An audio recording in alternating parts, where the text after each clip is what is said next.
Hey everyone, Jason here with the Gamer Side. This is my series where I take a break from the publishing nonsense with Face of Games and shed some light on the gamer side. So, this is my first, it's going to be classified I think as a review, but what it is technically is an update. This is my first correction video.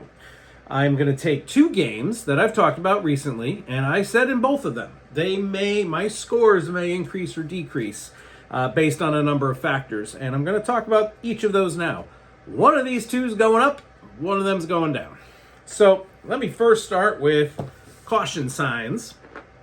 So I had originally rated this as a 7, and I'm going to play a very short video that my wife recorded of me taking a turn, or me talking about my drawing in one of the turns in caution signs. And the reactions around the table. It's about a 20-second clip or so. Let's play it now. I was trying to draw a baby. I don't even know why I was trying to draw a baby, because it was supposed to be a child. I was trying to draw a crawling baby. I was gonna say, do you abuse your child? Like, that's like a fucking broken arm. What is it again? Nothing. It was a child. A child.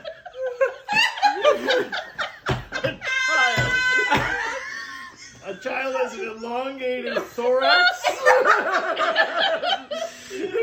It was a human child. No, but Eric is openly weeping at this point.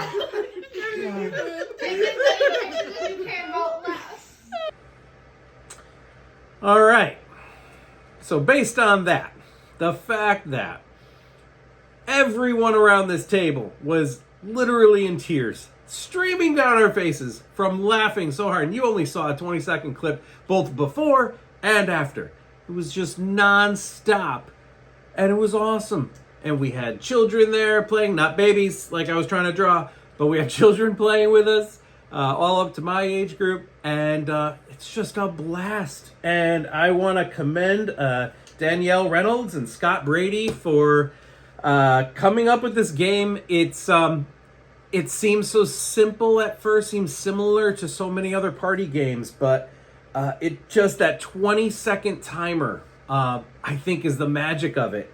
Drawing so frantically, no one, even if you're a good drawer, can do an effective job at that. And it just creates these wacky drawings for these wacky combination of cards. I maintain that the triangular cards are frustrating. Honestly, I may make my own set of cards from the Game Crafter. Just take the words, print them out, one per card, on normal, like, rectangular size, whether small or poker size, I don't know. But the cards are unfortunate. Shuffling them is so annoying, and holding them is awkward. But aside from that, doesn't matter, because the experience wins out. So this is going to increase from a 7 to an 8. This is an excellent... How long will this stay? How much staying power does it have is the question that I still have. We have played so many times at this point, we're seeing the same cards like 3 times. I've drawn different forms of vampire multiple times, which took on a life of its own, by the way. Our version of vampire is very different from maybe what other people's version of vampire was. That's a whole different story. But it creates those stories, which is really cool. In any case, I hope for more cards. I actually hope for an expansion to this.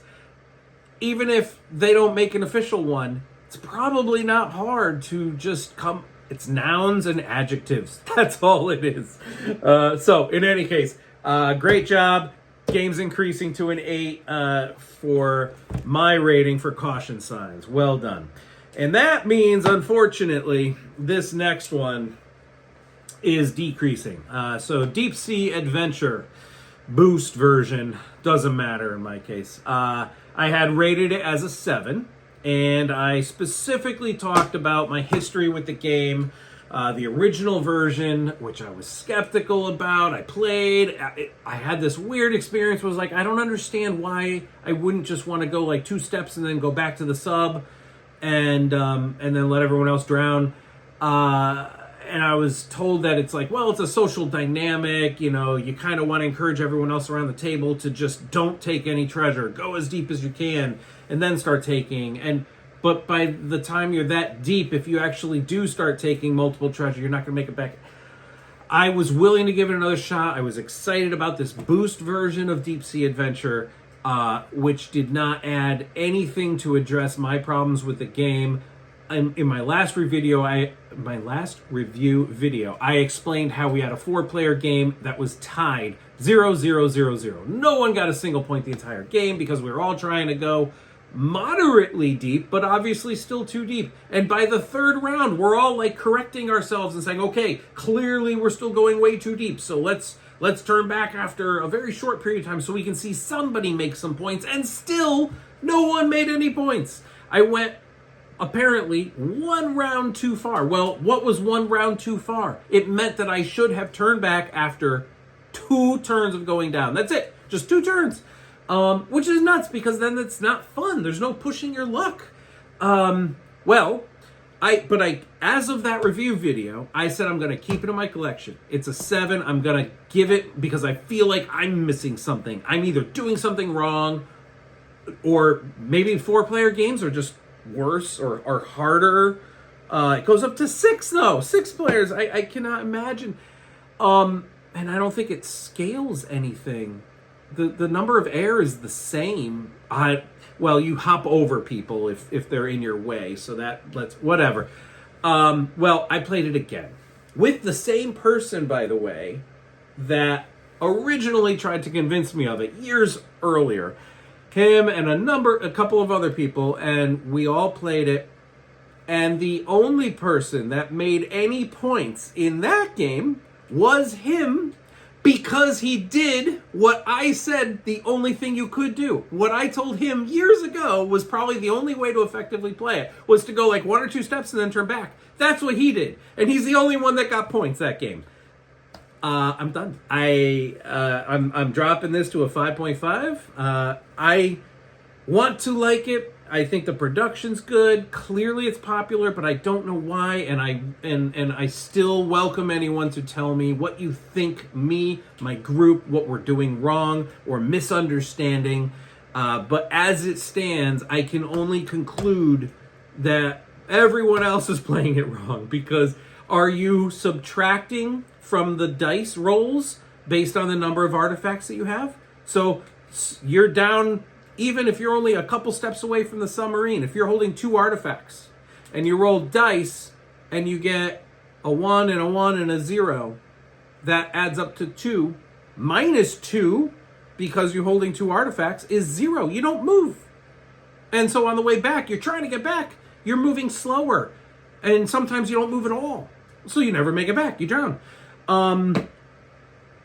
Oh, yeah, so I was saying, other people, are you doing it wrong? Are you subtracting the pips, and then are you also subtracting air at the start of your turn for every artifact that you're holding? Because the more artifacts that you and other people are holding, the more the air depletes very fast. So if you're playing a 4-player game, let's do the math, right? You're playing a 4-player game. Let's say everyone's holding 2 artifacts or treasure. That means that at the start of everyone's turn, you're spending 2 air automatically. And then if you decide to boost, you're spending a 3rd air. So let's say 2 out of the 4 people do the boost. That's 3, 6, 7, 8, 9, 10. That's 10 air spent each round of taking 1 turn each. 10 air. The sub only starts with 25 air. So you do the math. Are you only supposed to get 1 treasure in this game of treasure finding?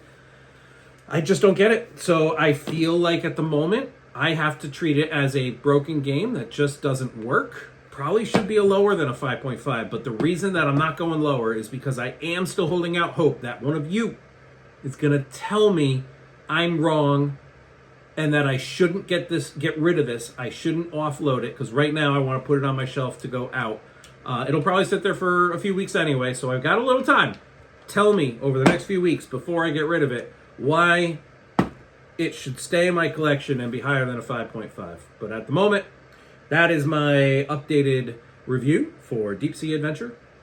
And again, this is Jason with The Gamer Side. Thanks so much for watching. Bye-bye.